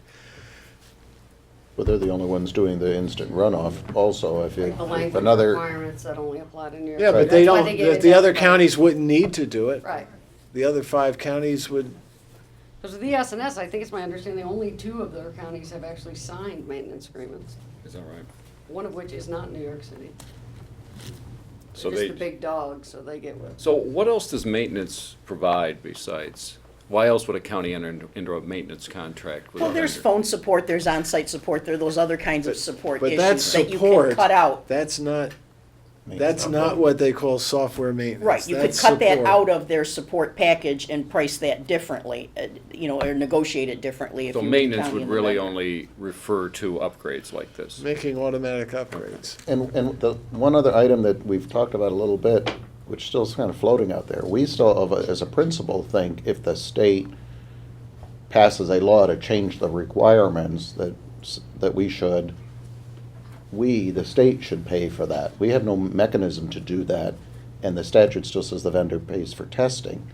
So if we think that, if the 4 of you, or at least a majority of the 4 of you, think that is a good idea, we should at least come back to you with some kind of proposals, and that, as an agency, to go and recommend that. One, set money aside, or, some way to make that happen. I mean, what personally I say when people ask me about a legislative proposal that directs us to do something, I say, where's the money gonna come from to pay for it? There's no appropriation here. I also add on the timing. When we've talked, when we had one of these in front of us, I think it was ES&S, as a concept, we talked about making this decision in January, February of a year, and perhaps voting to authorize it in, say, December as a cycle, but then the counties would have that fall's budget session to at least put money in place if they needed to pay the bill. But if the state should pay the bill, then how do we do that? What are some of the ideas? And then we should take that proposal and go up the hill and see if they agree with us. If they agree with us and authorize it, well, then I think that takes some of the unknown and some of the burden off the vendors and the counties, is who's responsible for this. Might help make that, what they're paying, really focus on, their wants and their software, needs. But We're assuming that there's going to be a change in the statute that requires changing our election system hardware before it wears the off. software, I'm worried. Or a court settlement. The court's We'll been get there. sued. Courts we paid for, right? Didn't we do that for the, Yes. the notice changes? The We double paid, Yes. we paid for all of that. $1 million. Right, so we've paid for court-ordered requirements, but not any of these other. So if we think it's a good public policy, then maybe we should get, if you think that, we should come back to you with what we think a way to do it, and if you agree, then we should be prepared to sit down with Division of Budget and others and say, here's what we think we need in the budget to make happen. And if, to the extent they agree with us, then we can do it. I think we should talk about that. I have do we know what other states are doing in this context? We've reached out to ES&S because they have the bigger footprint. Dominion really doesn't have a good frame of reference, and the liaison at ES&S thought that the other states do use a single version. There might be some features that are optional to a county within that version software that some counties use or don't use, but that there is one version. We asked them to validate that and let us know for sure, and we're waiting for that phone call back. Bob reached out to them last week. So you're not aware of another state that allows Multiple versions. I mean, not personally, no, and we'll share that answer from ES&S as soon as we get it. Does the vendor have any cautions about going down this road? We haven't really had those kinds of conversations with the vendor because we didn't want to broach any subject we weren't prepared to respond appropriately to, or to get into the conversation of money, which might impact some sort of negotiation regarding current costs that they have contracted for software development and programming and that kind of thing. So we just haven't opened that door with the vendors yet. We thought it was appropriate to try and start this again with the board. Well, I mean, my view is, I don't necessarily disagree with Doug's analysis with the end caveat that we would be okay with it as long as there isn't some problem, downside, ramifications of allowing these counties to go out and purchase software on their own, in essence, that would change what they're doing. So, I mean, I don't have a problem with it unless we have information that that will create a problem. But I don't know the answer to that. That's my problem, is I don't Right. know if it will or won't. So, to me, we need to make that determination somehow. I'm not sure exactly how we do that. I think input from the vendors would be useful. I'd be I've been interested- I'd be asking interested in that their question thoughts. for a year and a half Okay. now, and no one has come forward with anything that makes any sense that would be a negative. But, I mean, I'd be but interested in talking to the I vendors agree with too. your formulation. Yeah, I mean, I'd be interested in talking to the vendors too, just to see if they identify any issues for us that they see with having different systems, either cross county lines or within counties, whether that raises any issues with them. I mean, one issue is will they have the personnel to continue to provide the support for those systems if we get multiple systems in this state? When does that become too much of a burden for a Dominion to service or, provide the services to the county? At what point do they reach that? I'd like to know. How far can we go with this? How many versions can we have before they start to say we can't support everybody anymore? Is there a concern for the public face of this where a district, senate, congress, or assembly crosses county lines and Well, all those different versions I can't are- say it, I mean, I don't know, but, my I mean, I understanding think- is this does not change the way votes are counted, the way votes are cast. Anything that relates to voting is not impacted by these changes, so. True, but the headline is still the headline. We have, that's what I was gonna say, we have the right answer for that question when it's raised, but the question is never raised directly to us. The question is raised in the media. So. Well, no, one of the reasons I Are- think we need to have this discussion publicly is because I think we need to get this out there so that if it gets out there, we've made these changes, people understand what the changes are and that we've vetted it and that we've discussed it and that we've reached this conclusion. Because I think you're right, voters might be concerned that why am I voting on a different system than you are?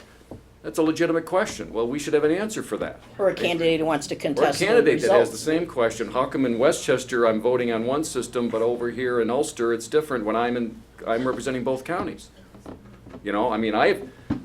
Not to get into this too much, I have some issues we currently have in the state that way, and one of them goes to New York City, but that said, I just think we need answers before we go ahead and certify a system that the counties can buy, that's all. And the presumption that continues is that these upgrades will never affect those security, voting, or whatever. No, I think if that became an issue, that's a whole nother discussion, Right. I, Because sometime there will maybe. potentially be. Okay, then that's a whole different issue, but. Sometimes they don't know. That's right. That's I still the have bigger to concern. reboot That's exactly my right. computer periodically. That's Right. supposed to work perfectly. I have to frequently, not periodically. This is, usually you allow multiple groups to go off on their own when you want to set up a creative environment. This way they compete and they look at things differently, you look at what best practices here and there. This is voting, and down the line, no matter what you think today, I think Doug is right about today. I mean, this is like having a safe nuclear plant, Once in a while, if there's an accident, you may have a big problem. It could happen every 40 years. This is voting, it's essential that we keep it the same way. Better safe than sorry, that's all. I mean, it's a logical framework. It's not that it won't work the way Doug says, or it might not, or that isn't the advice right now, but we don't know that. And these things have, I call them poltergeist in them, and every once in a while you gotta manage them, and sometimes it costs you a lot of money. Having bought, millions and millions and millions of dollars worth of systems. So where are we in the process now? We'll try to get, get the answer from ESNS But I that mean, we're waiting for. I'm sorry. But my question to you on Dominion is, do you approve this upgrade? I mean, it isn't fair to keep them hanging while we debate this greater issue. They have an upgrade, some boards are entitled to it because the machines are under warranty, some boards want it because they paid for it. I'm not sure what happens to everybody else, but do we approve the upgrade and let the testing go forward with the caveat that it's not allowed to be rolled out until it comes back to the board?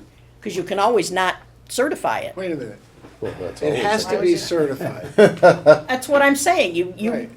well, I it's have- not certified today. Are you going to approve this moving forward with the certification process, and then the Well, certification vote is This is the still new yours? system. Assuming this is the new and improved system, how could we not certify this? The issue will be, do we decertify the old system? Right.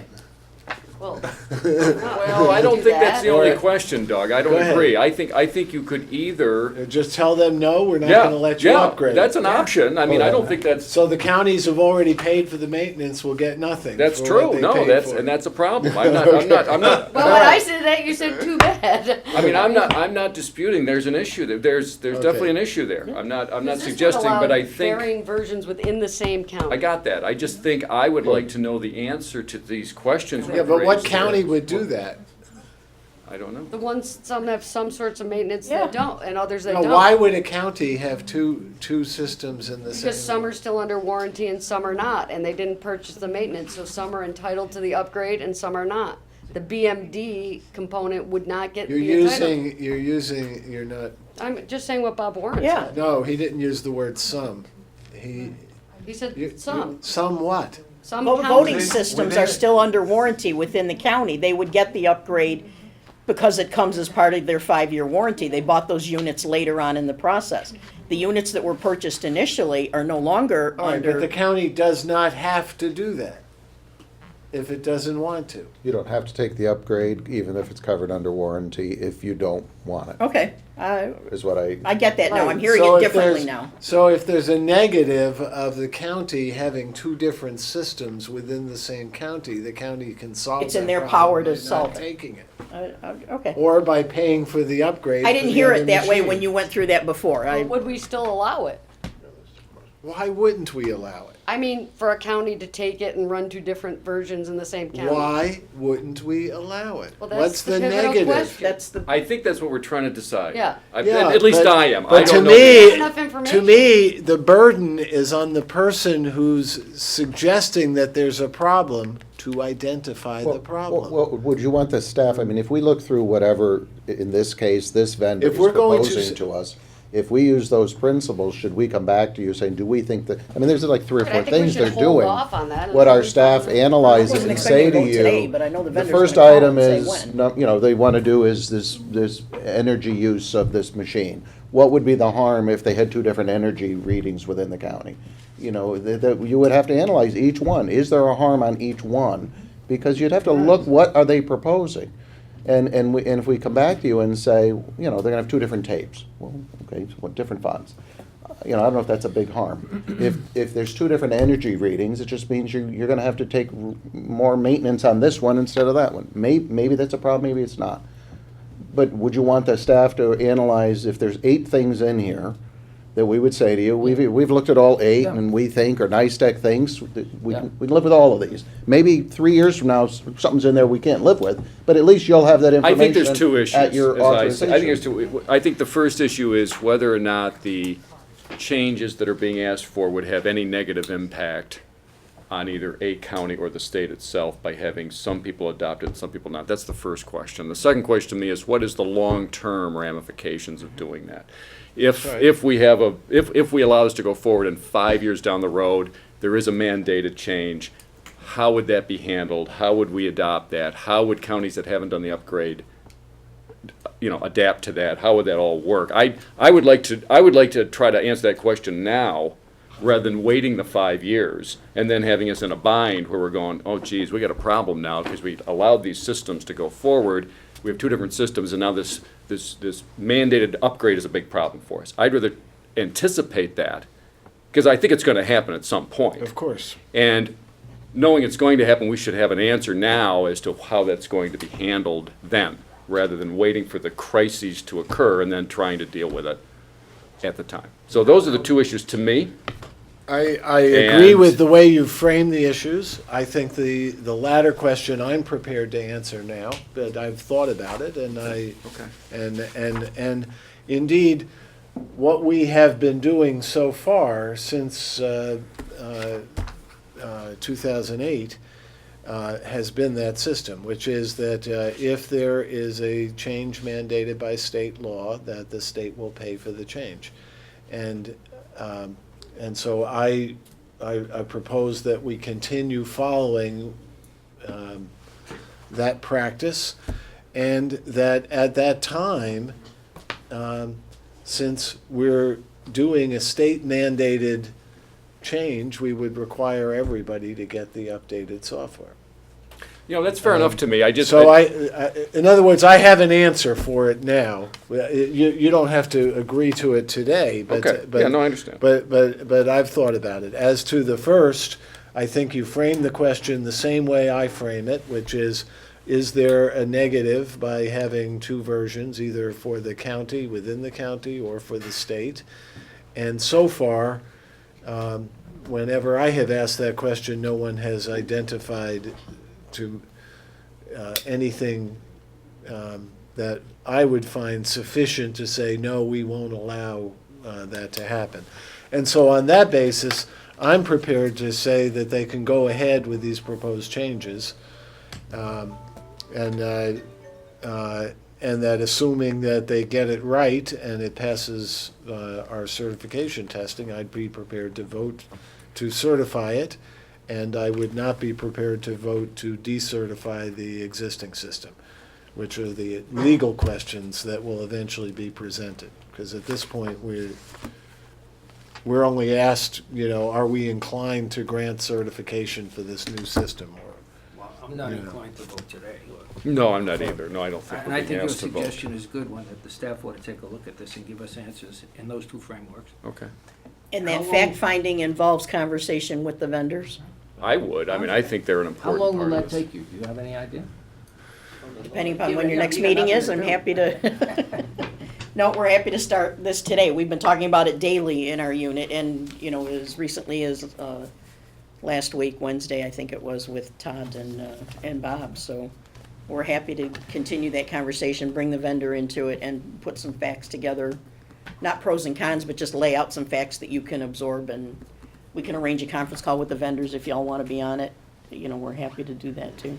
But we can start today. It would be helpful too if either some of you have experience with other things that think may relate to this whole discussion, that you add that to the report. Okay. Boy, that new guy's gonna have a lot of work to do when he gets approved later. Better get them on board sooner rather than Yeah, you later. better just jump to it. I would try to find Not it. noted for delegating, but it's the first time for everything. Don't worry, he'll just be like this. No idea what he did. Wow. All right, I think we have discussed setting July 27th as the date of our next meeting. That's correct. Oh, July 26th. I think we're ready to, for a motion to. I would go just, in- Doug, there's just one Yeah. more thing I'd like. Of course. I'd like to mention if I could. I just want to clarify the record on an issue that came up that I just want to just make a statement on. I don't expect a discussion necessarily, but I know that last week there was a letter sent out regarding next year's primary. And there were 2 commissioners that signed and 2 that didn't. And I just wanted to clarify my position, at least, related to that, so that, there was no misunderstanding. But the letter, as I read it, said that, in essence, there was a request that the state put the 2 primaries together, the June primary for Congress with the April presidential primary. And that would save the counties some money. And I understand that issue. I understand that running those elections does cost the counties money. My issue with the letter, I guess, was twofold. One was, I thought the amount of money that was stated in there was overstated. That's just We got that that's just too. a detail maybe, but I think $50 million, significantly overstates the amount of money. It might be 20 or something, so it's still significant, but not quite that much. But the real issues to me were, changing a primary date is more about money. It's about a lot of other issues, which I think needed to be considered before a request like that would go out. You know, for example, if you move the primary to April, you move the petition period up to January, February. January, February, certainly in upstate New York, is a very trying time weather-wise. You know, asking people to go out on the streets and do petitions in January, February, in the weather that, and particularly upstate weather that we experience, I think should be very seriously considered. And, you know, I think there could be a really heavy burden on a lot of candidates to try to get on the ballot if we're going to shift it that way. Secondly, that would elongate the election season. I mean, now we, instead of running June primaries, you're moving them back 2 more months. You're extending the election season, all that goes along with that, raising money and all the other issues. You know, we have voters being inundated with information. Our election seasons are already pretty long. The courts moved, as you know, our primary back from September to June. They've already elongated the congressional season. That would further elongate it. Again, I think a consideration that should be taken into account before we would ask the state to move a primary up. So I just wanted to raise those. I think those are considerations that would need to be weighed before I would be ready to make a request that the state move a primary, or even a suggestion that the state move a primary, because I think, you know, while money's a factor, I think there are other considerations that need to be weighed in as well. So I just wanted to mention, that's why I didn't want to sign the letter, frankly, because I thought it was a bit simplistic as far as how to address that 3 primary I thought issue. it was clear, okay? I thought it was clear that we have a single primary at some particular time, and we suggested one in this particular letter, but a single primary so that we would be able to incorporate electioneering, we'd be able to incorporate the savings of money, et cetera. Sure, if you and I want to sit down and make all primaries in June, that would be okay with me. I'd be in favor of that. Assembly, Senate, you know, everything should be in June. That would be pretty good. That would save a lot of money. But that wasn't in the cards. And by taking the Assembly and Senate out of this, we took that element out where, you know, it's a bigger problem and a bigger fight right now because there's preferences in there that can't be imagined. This was 2 federal elections, and I think it was appropriate. That's all. And I appreciate what you said because I have, Okay. I know. Okay, well, I just wanted to mention it because, you know, I didn't want to have it misunderstood why we Let me didn't just sign the add letter. on that I don't understand the petitioning argument at all, because you got a petition for the presidential primary at the same time that we were proposing you'd be petitioning for the congressional primary. So, if you don't want people petitioning in the cold, then the goal is to set the presidential primary at a later date. But still, have them both at the same time. Indeed, you could set the congressional primary, the presidential primary for at least the first week in And June. you have village elections up north. They have to march most of those. Right, yes, they are.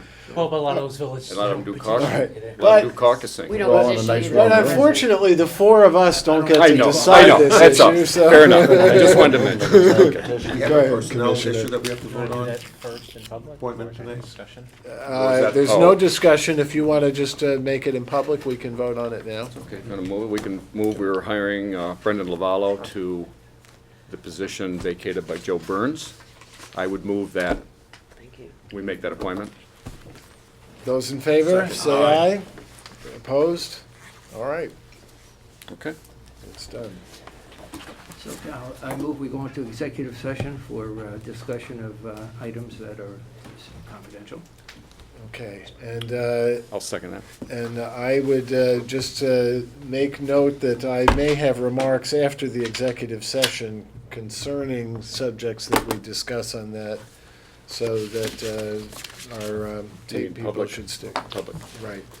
okay. I figure we ought to wait till our discussion and then I'll make the public remarks after if necessary, just to make a record. Okay.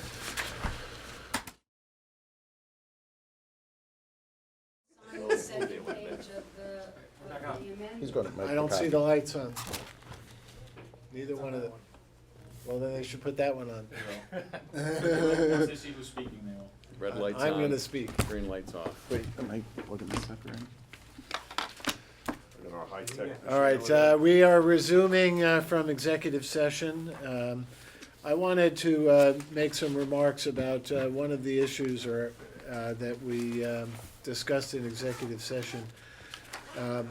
That I think there needs to be clarification of how our compliance staff is handling the issues of political action committees and independent expenditure committees. One of the issues that we discussed was whether a political action committee can make independent expenditures. I raised the issue that 14-118 subdivision 1 says that a political action committee which makes no expenditures to aid or take part in the election or defeat of a candidate other than the form of contributions is not required to list the candidates being supported or opposed by such committee. In my view, if that political action committee decides that it wants to start spending money by way of independent expenditures, it may do so, but it first has to file the list of candidates it supports and then comply with all of the requirements of 14-107. Right now, it appears that our compliance staff and our forms don't really accommodate that kind of transition. So my suggestion is that the commissioners direct the staff to prepare an advisory opinion and just to investigate that situation and report back to us. A second issue that came up that I hope will prompt further investigation is the threshold factors that would trigger an investigation on whether expenditures are in fact independent. And I, for one, advocate that we follow the factors that are set forth in Rule 1-08 subdivision F of the New York City Campaign Finance Guideline Rules. And that again, that the commissioners should articulate, if there are other factors, the commissioners should articulate what those factors are. So I appreciate everyone letting me make that statement, and unless you want to have further discussion, I just ask that there be consensus that we instruct the staff to report back on the issue of independent expenditures by political action committees. I'm fine with that. It's very appropriate. Thank you. If there's no further business, we can adjourn, and our next meeting is July 27th. Thank you. Thank you. I think we broke the record.